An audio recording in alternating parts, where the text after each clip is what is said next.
How's it going, everybody? Welcome to the SPL Trainer Show, where we get a chance to shine a spotlight on SPL trainers within our community. I'm Anthony Mariona, and I'm being joined by Mr. Soren Cleland. Welcome to the show, Soren. Thank you. Now, Soren has been playing Pokemon for around 7 years, and he is the official TO at Adventures, which hosts our locals every Monday and Saturday at 6 p.m. Yep. Right? And he's also our local GLC and old format, expert, as well as deck supplier, as well as a hater of current standard format. Soren, thanks for sitting down.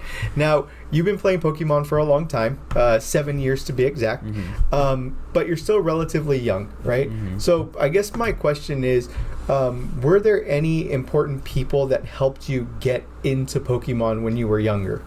There were. So there's somebody we don't mention anymore because we don't like him. But he definitely helped me get into Pokemon. He really liked Pokemon himself. My old collection went to him because he wanted to get into the game. And rest in peace, Pokemon Rumble set went to my worst enemy. Very sad.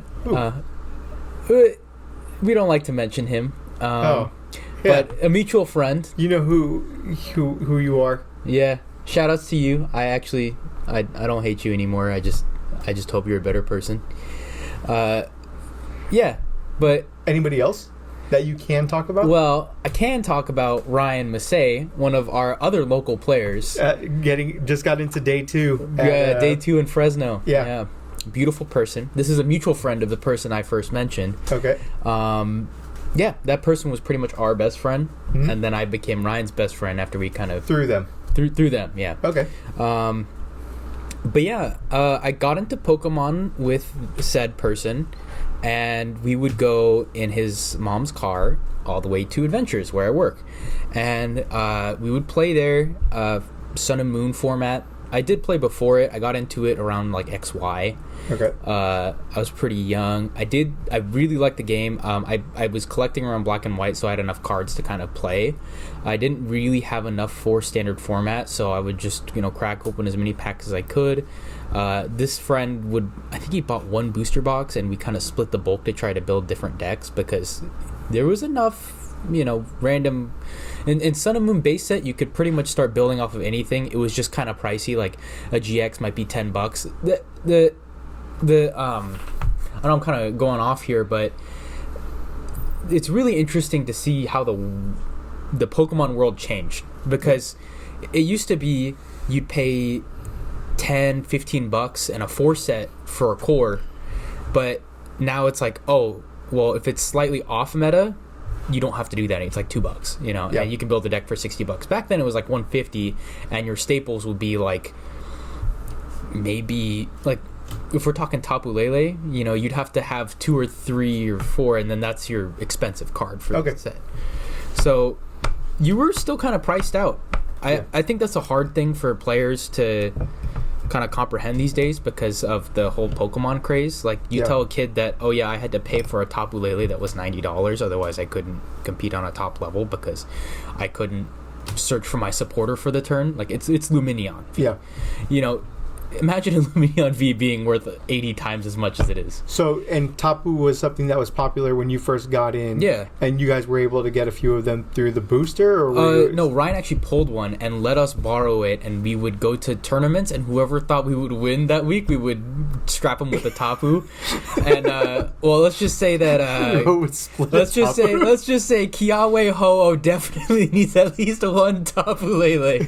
Otherwise, you can't play your game because you're charging 4 energies from your deck, and ending your turn. But if this was in first turn, rules weren't established that you couldn't play supporters, so you just grab a Kiawe when you couldn't attack on your first turn, charge 4 energies from your deck, and your turn ends. Okay. It was the biggest Koraidon boost you could ever do back then. Oh, that's dope. Yeah. But so originally the power couple of our community, Ryan and Soren, there was a third wheel. There was a third wheel that really kind of helped get you into the game. Yeah, and he played physically for the absent years that we played online. Okay. We kind of got into it more, and we would test with him, but we kind of drifted away from him. Yeah. And then we would just infrequently drop in on Pokemon, and that's when we entered our whole expanded era, because we just had so many cards in the format, and we weren't really happy after rotation. I stopped playing standard around Gardevoir Sylveon, so like tag teams, or Gardevoir GX. It was also Burning Shadows, really turned me off of the game. Post Burning Shadows, I really didn't like the game because it like completely changed. Like it had gone from this like really interactive, like, oh, okay, you know, I have a really weird matchup into this deck, but each Pokemon has an attack that, you know, like let's say you're playing Greninja, right? You're fighting into Metagross, and they're healing all your damage off every turn. You can't swing over them. You don't have any weakness on them. I literally played a game with Ryan the other week. I shadow stitching after he had just like swung, and he couldn't heal anymore because the max potion. So it was really interactive, and I was able to start getting all my combos you off. Pretty much stole a win. Oh no, I won because you know, each Pokemon was very unique, and not only that, they put a lot of thought into the HP. An example is every Sun and Moon base set Pokemon had 70 HP. Greninja can ping for 60 in the active. It's meaning that you can't one shot anything, and it's just really weird. Like it's weird to think about how the game's changed. Well, and we'll get into that, but it's one of my favorite things about sitting down and talking with you and Ryan about your guys' history together and growing up in the TCG and being, you know, forming such a close friendship through it, sharing your guys' Pokemon online account, sharing cards, just really kind of being, you know, two sides of a coin that is just really awesome. Well, so a lot of it came from necessity at first, because you can't really, with how like we didn't have jobs. I mean, you know, my family being younger and my family never gave me an allowance either. I just kind of had to like, please, could I have this $5 booster pack? And then I'd be like, oh, okay, well, I have one code. Let's see what I pull. I was like, oh, a rainbow hole. Let's go try to trade this for like 26 online. So like you have to really pull your resources and pray you got lucky, because you just didn't have much. Well, so moving on to the next one, you recently went to Portland with our group of friends, and you know, a lot of them struggled throughout that tournament, with a handful of you guys having pretty good days overall, even though you wound up missing, you specifically just missing day 2. Can you share with me some of your more enjoyable moments that you had with everybody playing out in Portland? First, I want to note that these players are really good players. I would not say that their placement is a testament to how good their skill is. However, I think it's just a testament to how crazy it is to try to actually top a tournament. You have to get extremely lucky, and you have to give good hands. You have to get good hands, and you have to go first in this meta. But it was really enjoyable. Like, I got extremely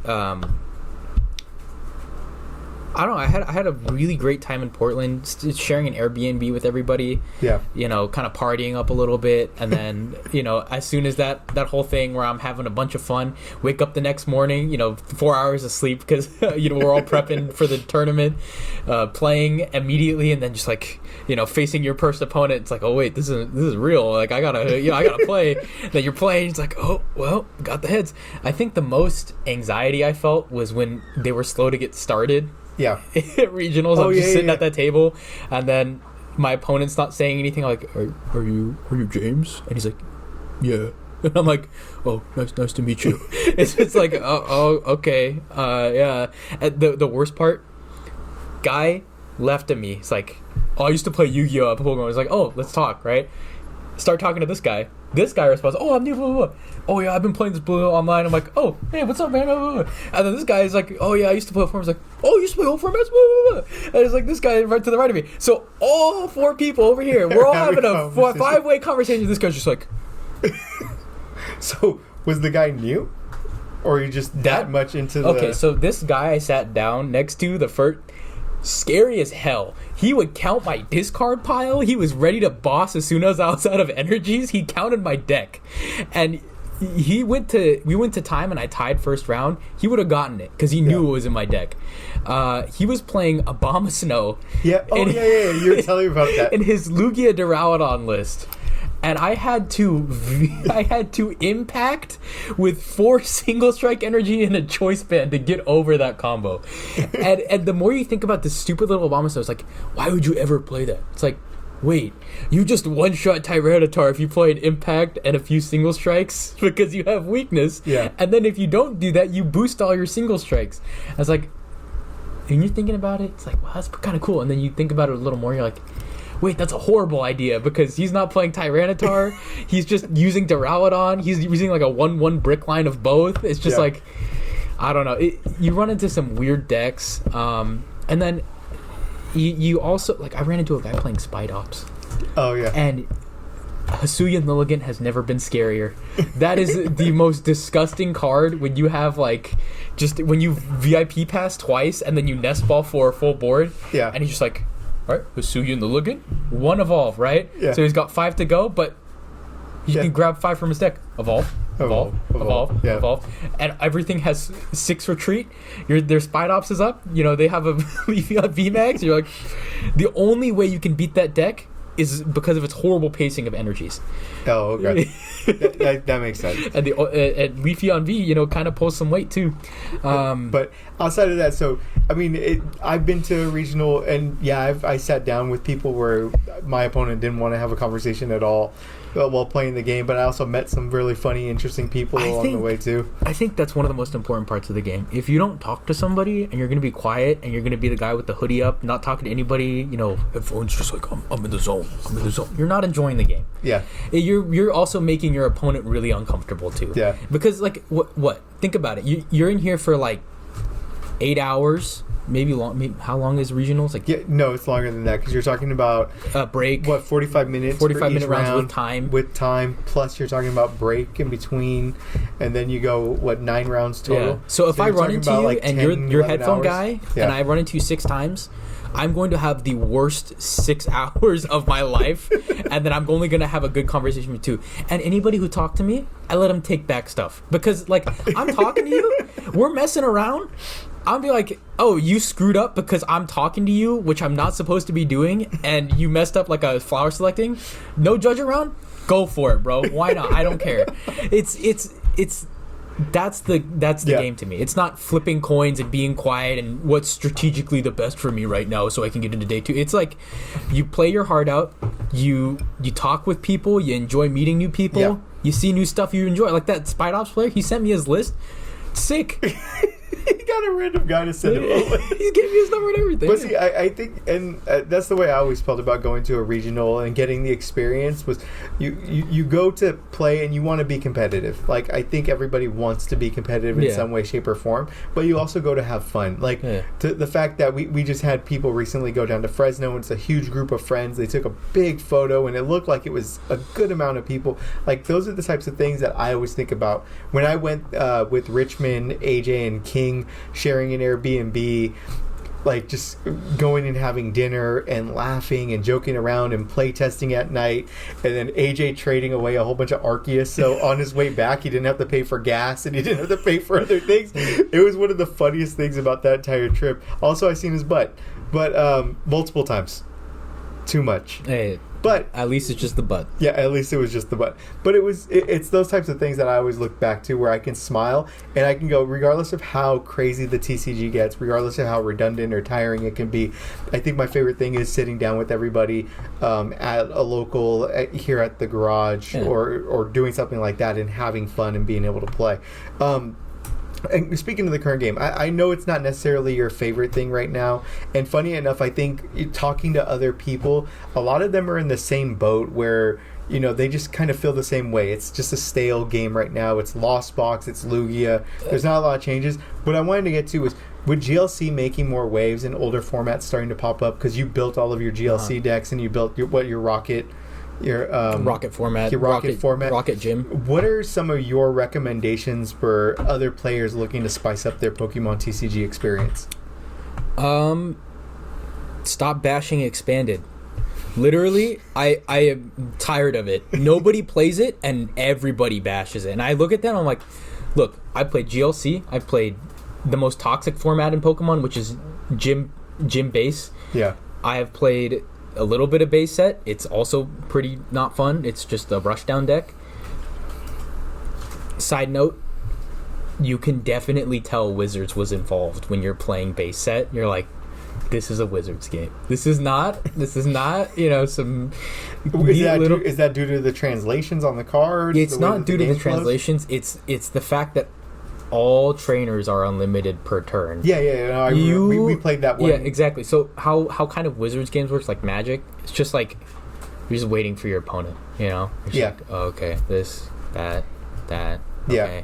And then the more you go into, the more it becomes like a Wizards game, because you're like, oh, okay, well, energy removal, you're going to remove an energy off of me, 2 energy removal. It's like land destruction in Magic. Yeah. It's like, you can tell, and then it's like, okay, Erica, we both draw cards, cool. Okay, you shuffle my hand back into my deck during, your turn. It's so like, okay, you're messing with me, and you can mess with me, like they can mess with you, and there's no real limitation to that. Yeah, because it's like T was talking to me about that when we did our sit down as well. Is he was saying that him and Mike went to I think it was a cup, and they were both playing the same decks with, I think it was Hex Maniac or something, and Mike laid out his full board, hexed him, and then T was like, yeah, well, this game's over, on to the next one. And then I guess T had a really bad time. He didn't get one game, but I remember that. Oh, go ahead. See, that's those are expanded cards. Those are the ones that you use. Hex is banned, but those are the ones you would use in like Breakthrough or something like that. And they're good cards. They're limited, right? You can't use more than one Hex Maniac. You can't use a supporter in the same turn. Use a Hex Maniac. Yeah. You turn off your own abilities to use Hex Maniac, so you have to use it last. There are intricacies to Hex Maniac that definitely are understated by a lot of people, and people just look at Hex Maniac, oh, it's broken. Last time this trump card is broken. It's like, yeah, okay, but know why it's broken. You know the guy that got that banned, right? No, I don't know who that is. Oh, okay. But back to your original question, how to spice up your gameplay. Again, the reason I recommend Expanded is because if everything is so broken and they had to ban stuff, and they're confident that that's what's left, I get it. Like, Lugia is obviously overblown right now. Definitely. With Wally being unbanned, that's not a fun time for anyone. You can't lock them out of Wally, because Wally just says, grab it from your deck and evolve it on the same turn it's out. So a 2-card combo, Wally, Battle Compressor, you win the game, right? Yeah. Because you can toss all the Archeops in the discard with an item. You don't need Burnett. And you Wally, same turn, get the Archeops out, and you can just play your game, right? Now all you need is an Ultra Ball, Nest Ball, grab Garatina, Garchomp, GG, NGX, boom, knock out 2 of their... Well, you don't knock them out, but you instantly destroy 2 of their Pokemon, right? And it's really tough to play against that, right? They do all you need is special charges. There are ways to play around it, though, Yeah. And in Expanded, there are more ways to play around it than others. You can't Honchkrow, because Honchkrow prevents it being played from hand. They can play it from deck with Archeops. That's a big issue with Archeops and Lugia. Everything gets kind of played from deck or discard, and that really can't be denied. But they have to have an out to stuff like Garbodor. Okay. Yeah, it's like, how are you going to remove a tool card, especially if they're under item lock, because tools are no longer items. You can item lock both of you and your opponent, and then play a tool to... And that's with the Honchkrow? Lock off abilities. So where would someone go and find... Like, you wouldn't find yeah, that's what resources. I was going to say, is right now, Pokemon Online, that finally was shut down. Well... so no more servers for that. Live doesn't really offer Expanded, I don't think. They do. It's till Sun and Moon, but it's Expanded beta, so maybe they'll bring it back. The thing is, they printed a reprint set for Japan where you get all the staples for Expanded, so it's really cheap. You don't have to go find them in, Phantom Forces for Versus Seekers, or Dedenes for the... was it Guardian... No, not Guardians Rising. It's some weird set. Dedenne was out of GX. The Denny GX? Wasn't that I thought it was Guardians Rising. I think it's Guardians. That's the one where you played it down and then it discarded your hand? Yeah, draw 6. It's a mini research finest one. Yeah, no, I remember that one. I thought it was like Unified Minds, or not Unified Minds, but Unbroken Bonds? Didn't it have a little flower? Yeah, Unbroken Bonds. Boom. So what a genius! But anyways, you don't have to go search those old sets because collectors have gouged the prices out of them. You got the Dedenes from the trainer toolbox. Yeah, exactly. Those were the most beautiful alt arts I've ever seen. Really? No, I like the fish. The Luminion that came out of one of the one that's just spiraling. Yeah, the one where it looks adorable. Yeah. Plus, Mad Heads be going fish. Yeah, like how you now call them Mad Heads. Anyways, but yeah, so it expanded. Has more support in Japan. It died off during COVID. Yeah. I was really sad to come to my store adventures when I didn't work there and see you and T. I'm like, all right, I got my expanded decks. Let's see if anybody's playing. And I whip out Dragonite and Dollstall, and then I'm like, anybody got expanded decks? And then Goose walks up to me. He's like, hey, bro, you got any trades? And then I show my binder. He's like, oh, it's all old stuff. All right, I'm gonna walk away. And I'm like, all right, well, and then I talked to Henderson for a little bit. I was like, when is Pokemon? And then they're like, oh yeah, these days. I'm like, okay, cool. But yeah, playing Suicune into that meta. Yeah. Evolving Skies. I remember that. Very odd. I liked it. I actually thought that you and Ryan were friends with Finn because the first time that I met you guys was after Salt Lake, and he did so well with Suicune. Yeah. And it was at one of the GE events, and you came in and you played Suicune, and Ryan built a Entei VTech. I was playing Suicune before him. Well, not before him. Before he topped at regionals, and then all the cross-switcher prices went up. So did collapse stadiums. Yeah. But either way, yeah, that's how I remember it. But either way, moving to the next one. So you've always been pretty outspoken with issues currently facing the TCG, things that have become problems and stuff like that, with card design, game mechanics, and so on. Give me your take on what the biggest problems are, or biggest problem is that's facing Pokemon right now, and what are you hoping for with the future of the TCG? Well, can we talk about last meta first? Sure. The reason I hated last meta, Lugia. Perfect. Scoop Up Net. That's a problematic card. Never will they ever print up Scoop Up Net, and I want them to ban it. That is a horribly designed card. Some people I know have said that was the best card Super ever Scoop Up? made. Whatever, I don't care. Give us an Acerola, whatever. Give me a Sharon's Care, cool. Don't ever put Super Scoop Up. Don't ever put Scoop Up Net back in the game. Make sure it says no rule box. If you're gonna do that, you ruined Expanded. Come on, bro. I don't want to fight a Seismitoad deck where they're playing Lotads like Suicune, and then they rare candy into a Lotad, swing for 130 on an item lock, and you're just like, yeah, I'm gonna scoop up the Seismitoad. It's just like, no, don't ever print that card again. And then I think the Amazing Rares were badly designed. Same with Archeops. But it's so funny because they weren't played up until the very end. I was playing them with garbage cards, and I was trying to make them work. Yeah, but realistically, it took so much to get them to work up until the very end with Lugia when they just became so broken. Well, okay, so my question is, was Crimson Invasion legal when Shining Fates was out? I don't remember. Because that's when the Amazing Rares were out. If you could play counter energy with that, it would have been alright. This is what I'll say. I don't remember a time where Amazing Rares were ever good outside of when Lugia. Celebi saw some play. Celebi's trash. Somebody used, you know what the worst one was? Jirachi. Somebody used Celebi as a Hoopa counter, and it was the funniest thing I've ever seen because they use that. You have to charge 3 on Hoopa. Yeah. They attach 1. It does 120 times 2 because it's an energy press. Does times 30 for 1 grass. Oh god. But it does times the energy attached to both players, so you do 120 because they're charged with 3. And as a 1 prizer, it was the counter to counter or. It was a counter. You'd counter the counter to Urshifu. Oh, okay. Because then you'd go pretty even in the price trade. Yeah, I remember somebody using a Celebi. I think it was toward Redcliffe. Yeah, in it as well, which was kind of neat. But going back to that, so you pre-rotation, right? So Powerful Energy was meta, a badly designed card. Powerful Energy, yeah. I mean, so this is the thing. I think Powerful Energy paired with the stupid Stoutland V that lets you take extra prizes. Even Lugia.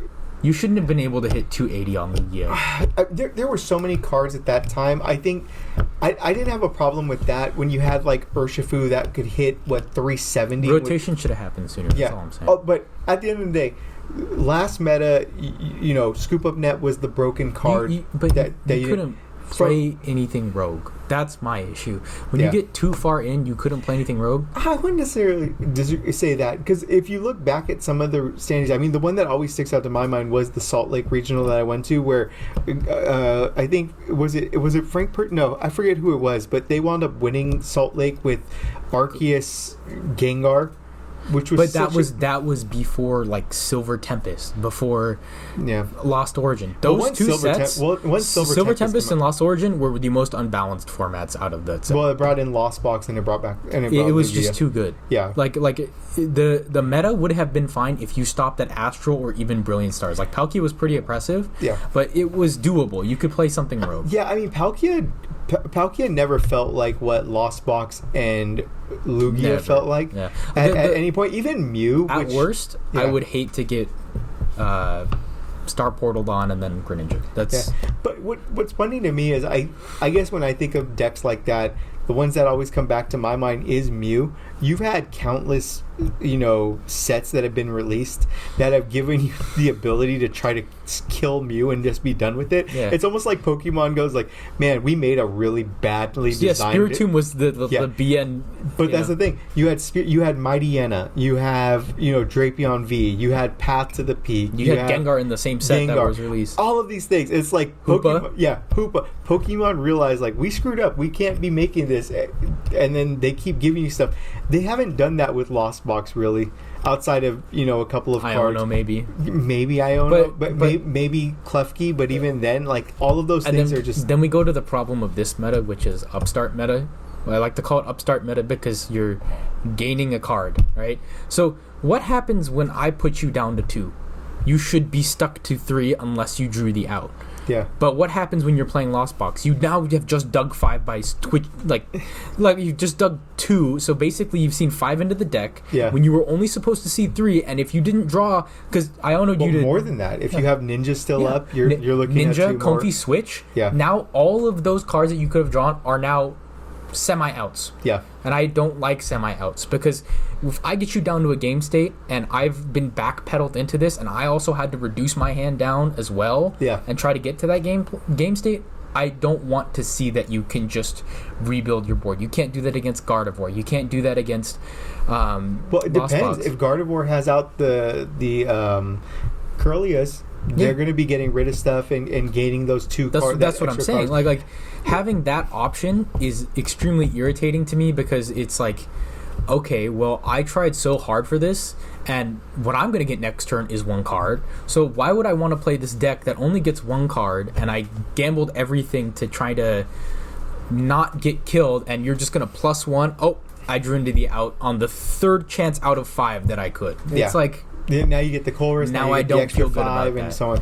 No, and that's the thing. Or even like one thing that happens to me a lot when I play Mike is he plays double fish. For some reason, he's always able to get an extra ball card, like an Ultra or something like that, to go get him the fish. He always has the out to the stadium. Ball. Yeah, like Nest Ball specifically. But like those are the types of things where I can definitely agree with that. It feels like even with hand disruption, there's no. It's all a myth. Yeah. Like there's always outs to it. Like I was sitting here when we were testing with the Chen Pao deck, and seeing you have 2 barrels set up. I had Iono, and I'm like, why would I play this card? I'm gonna lost on it. You're gonna Iono me, and I'm going to redraw into everything I just had because I have 2 cards in my deck.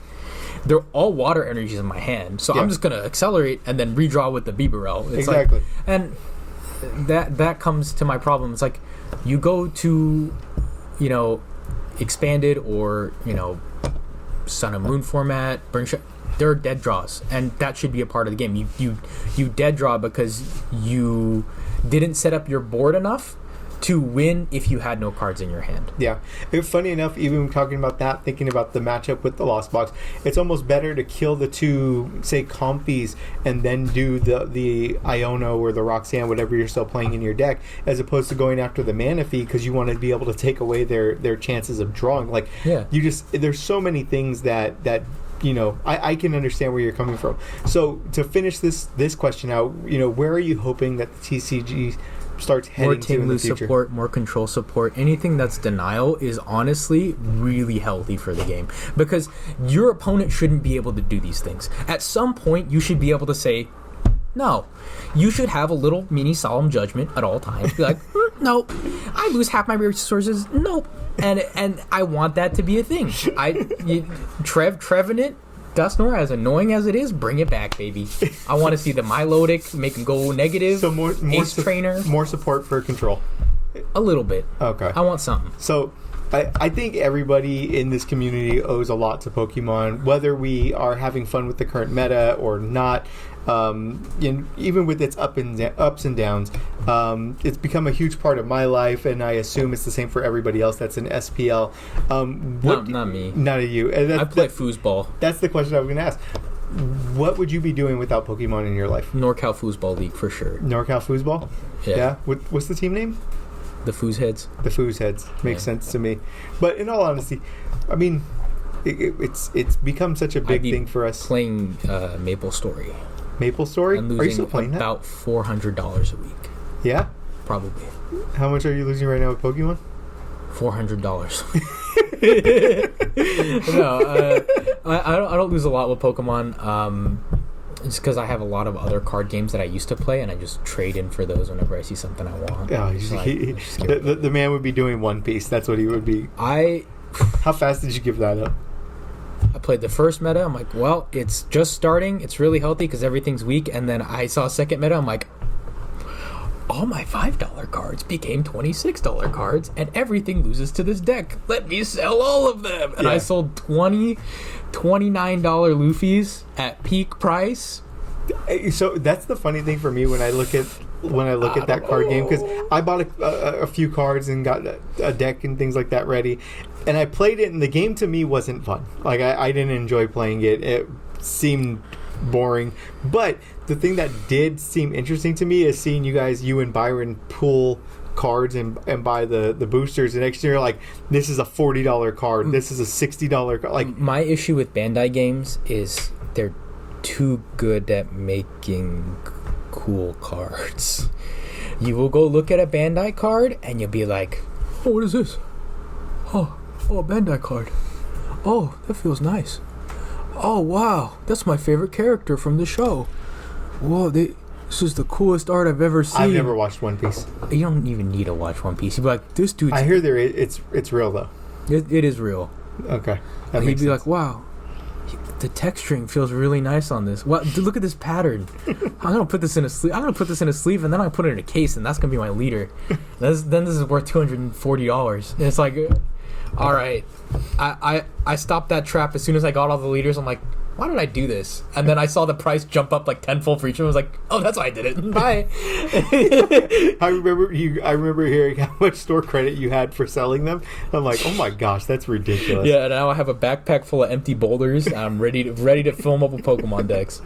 All right. Well, hey, we've been sitting here for a little bit. Soren, thank you for letting me bombard you with a whole bunch of questions. Thank you for letting me ramble. Yeah. No, it's been fun. Pokemon ramble. So I'll say this: you're one of the best people that I know, and you're always so eager to share your knowledge and your experience with anybody who's willing to listen about Pokemon, its past, its present, what you think it's going to be in the future. I would love for you to share this one question or answer this one question: is what advice would you give to any new player that's starting their Pokemon TCG journey?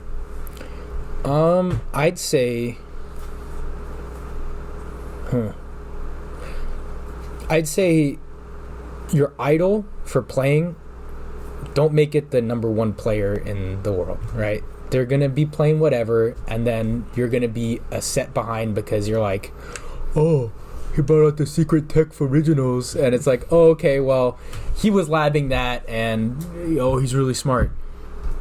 There are plenty of other people who did that before he did. It's just that he realized it was good after playing with it.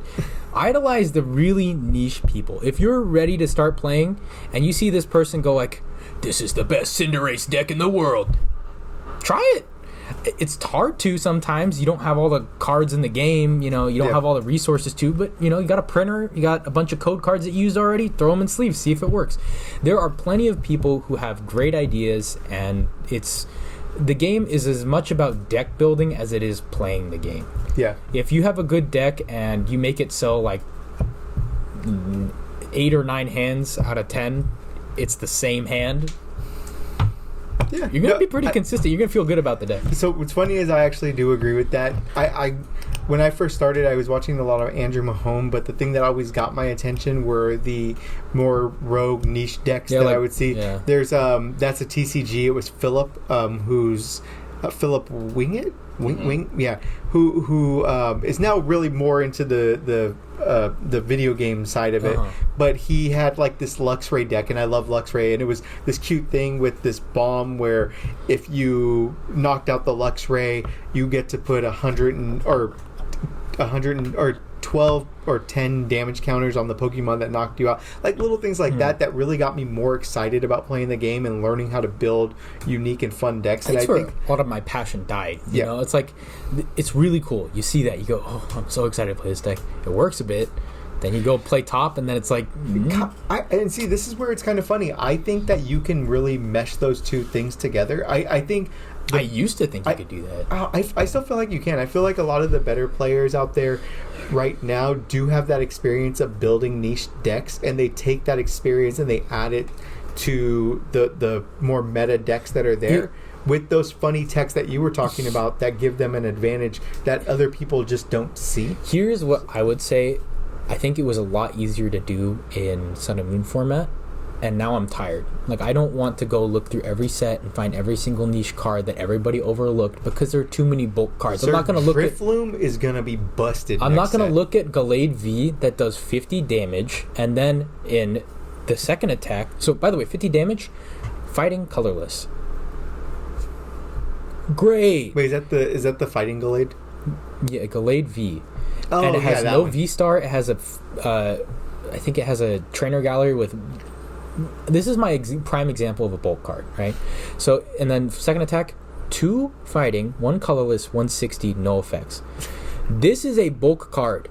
But the fact that you can find 40 Gallade Vs in just any set is just... Oh, it's obviously... If you want to talk about bulk cards, just look at all the Lucario cards. Yeah. Yeah, I mean, name the last good Lucario card. Well, I mean, people were playing it in Arceus. I think for a bit it was really good. You could use a V-Star if you didn't use the Starbirth. It was not bad. 2 of the worst Pokemon. Jirachi and Lucario. And Lucario is actually really good in GLC, the one that charges from the deck. Oh, I don't know. Really that thing's actually really fun. So that's the only saving grace for that deck. But with that, I think, we've been sitting here talking for about 40 minutes. We'll wrap it up. Mm-hmm. Say thank you for joining us. Thank you for joining me. And quick note on the people you might be interested in watching if you're interested in playing. If you're interested in playing Expanded, which I think they sunsetted PTCGO already, but if you're interested in playing it in real life, watch. Let me find the exact numbers. It's try Keldeo Pokemon TCG.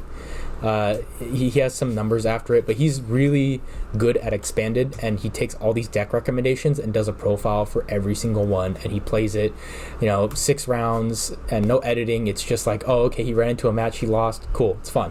He's really cool. He has pretty much every single deck you could ever think of, and you look at that and you go, huh, I didn't know you could do that. And it's really cool for Expanded. And for Standard,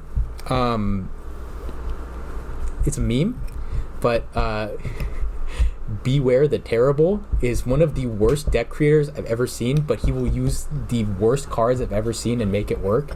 And sure, the dude's probably running at least 40 games to get 3 games of footage.